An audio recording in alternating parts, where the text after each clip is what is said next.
Regine Velasquez tinalakan ang mga fans na atet sa kanta niya, Di Sagot sa Kahirapan ng Pinas. Mainit ang naging tugon ni Regine Velasquez, ang Asia's Songbird, sa mga tagahanga na nag-aabang sa kanyang bagong kanta na naantala ang paglabas sa mga streaming platforms. Sa isang post sa X, dating Twitter, ibinahagi ni Regine ang mga dahilan ng pagkaantala na nagdulot ng pagkabahala sa ilan sa kanyang mga taga-suporta.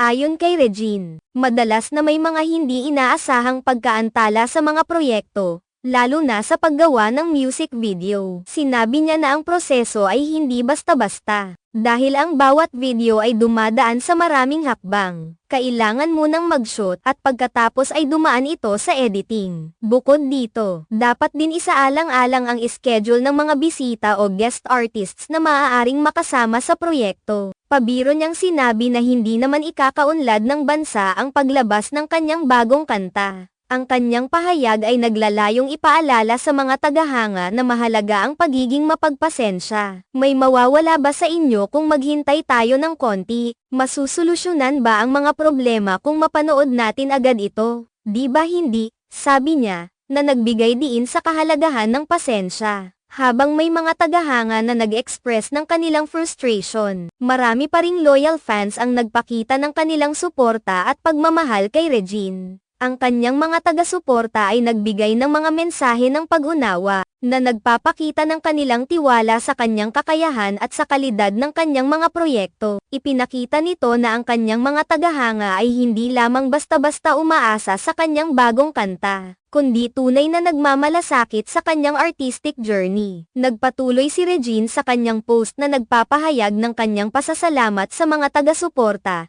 na sinabing, I love those love team edits using di sinasadya, so if you are feeling extra, let's continue this for now. Sa kanyang mensahe, tinawag niya ang kanyang mga tagahanga na patuloy na makinig sa kanyang mga naunang inilabas na kanta habang hinihintay ang bagong material. Dahil sa mga patuloy na suporta mula sa mga fans at sa kanyang record label na at Star Music, nagbigay siya ng pasasalamat sa kanilang dedikasyon sa kanyang album. Ang positibong pananaw ni Regine sa kabila ng mga delay ay nagpapakita ng kanyang profesionalismo at dedikasyon sa kanyang craft. Sa kabuuan, ang pag-express ni Regine ng kanyang saloobin ay hindi lamang para sa kanyang mga tagahanga kundi para rin sa mga taong nakakaunawa sa mga hamon sa industriya ng musika. Sa kanyang mga salita, naiparating niya ang mensahe na ang tunay na sining ay hindi madali at madalas ay nangangailangan ng oras at pagsusumikap. Ang mga tagahanga ay mahalagang bahagi ng kanyang karera, at sa bawat pagkakataon na siya ay nagpapahayag ng kanyang saloobin,